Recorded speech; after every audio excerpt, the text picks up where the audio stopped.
আমার আশেপাশে পরিবেশটা সুন্দর না? এখন আছি ইজুমি গাতাকে স্কি জোনে।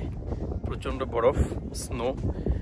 আমরা স্কি দেখার জন্য আসছি, যদিও আমি স্কি পারি না। আমার সাথে অনেক মানুষ আছে। আজকে একটু ঘোরাঘুরি করবো স্নোতে, যতটুকু পারি আপনার সাথে শেয়ার করব। আমরা এখন দেখতে পাচ্ছি ইজুমি গাতাকে স্কি জোন অনেক দূর থেকে, একদম পাহাড়ের টপ থেকে বরফে সাদা হয়ে আছে। ইজুমি গাতাকের অবস্থান হচ্ছে জাপানের সেন্দাই সিটির ইজুমি গাতাকে, এবং সেন্দাই সিটি থেকে এর দূরত্ব প্রায় 20 থেকে 21 কিলোমিটার। আমরা গাড়িতে করে যাচ্ছি 20 থেকে 21 কিলোমিটার। আমরা একদম দ্বার প্রান্তে এসে পৌঁছে গেছি, এবং তার বৈশিষ্ট্য হচ্ছে এটা খুব কম স্নোফল হয় এখানে, এবং খুব কম দূরত্ব বলতে পাহাড়ের যে লম্বাই দৈর্ঘ্য মাত্র 2000 মিটার পর্যন্ত এই স্কি জোন এরিয়াটা। এটা বিগিনারদের জন্য খুবই পপুলার এই স্পটটা।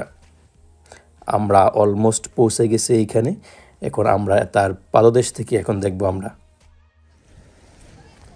তো আব্বুটান দাও।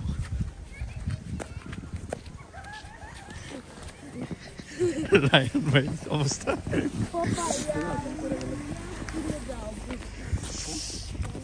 তানভীর ভাই স্কির জন্য জুনবিমনি রেডি। ওকে, আপনি স্কি করবেন, আমরা দেখবো। রাস্তা অনেক পিচ্ছিল এই জায়গা। এই হলো স্কি জোন, খুব ছোট্ট একটা স্কি জোন।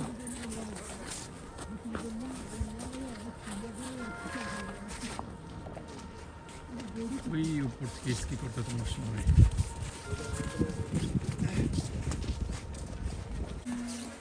এইখানে স্কি করার জন্য জুতা এবং যত সরঞ্জাম আছে সেখান থেকে ভাড়ায় নেওয়া যায় এবং কিনতেও পাওয়া যায়।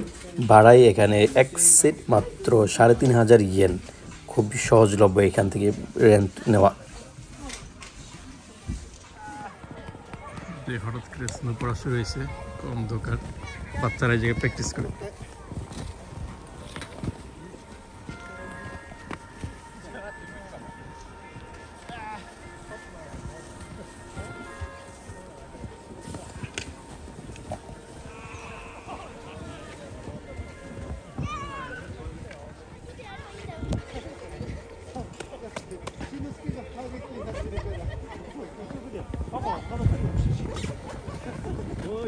অনেক লম্বা, ওইখান থেকে নামলে মজা লাগবে।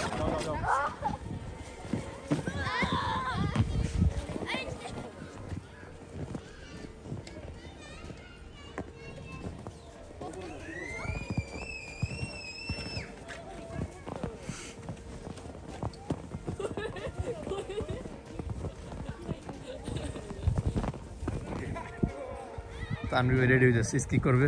স্কি বোর্ড, স্কি স্টিক, আরেকজন এগুলো ভাড়া নিয়ে আসছে।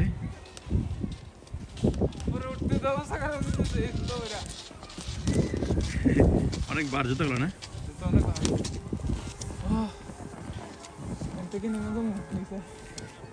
আগে এই জায়গায় প্র্যাকটিস করবেন, পারলে উপরে যাবেন। এই যে উপরে দেখা যায় ক্যারেন গুলা, এই ক্যারেন দিয়ে এই যে একদম উপর ওঠা যায়। উপর থেকে স্কি করে মানুষ নামে, যারা একটু ভালো পারে।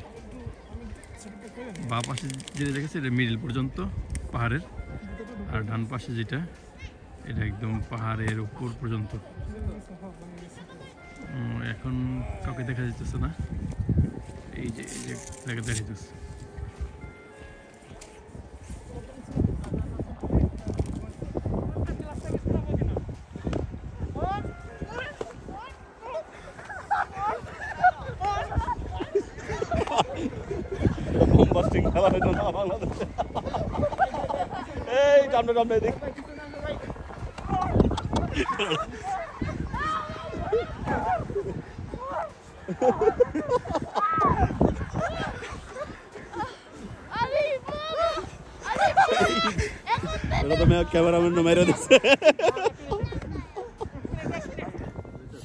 অনেকক্ষণ বাইরে ছিলাম, প্রচন্ড ঠান্ডা এবং বাতাস, তার জন্য আমরা গাড়ির ভিতরে গরম হওয়ার জন্য আসছি। আবার কিছুক্ষণ পর আবার বের হবো দেখার জন্য, ঘোরাঘুরি করার জন্য। আমরা প্রায় অর্ধ দিন ওই স্কি জোনে ঘোরাঘুরি করার পর আমরা আমাদের শহরে ব্যাক করলাম।